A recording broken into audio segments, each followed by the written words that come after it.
Mayong adlaw mga higala. So karon nga video mga higala no, di ara dayang ato ang ipanghatag nga grocery.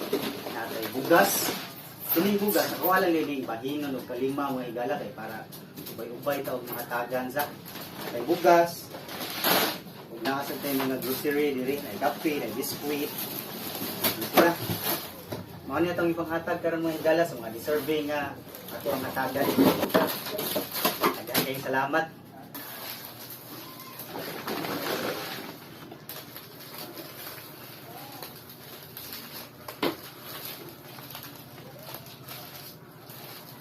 So mga higala, mao din itanan ang ato ang na pack karon sa natay 5 ka putos diri ah. So 5 ka tawo ang ato ang matagan og gasya karon sa. So mga higala, atangin ninyo ang atong paghatod ani unya. Daghang salamat.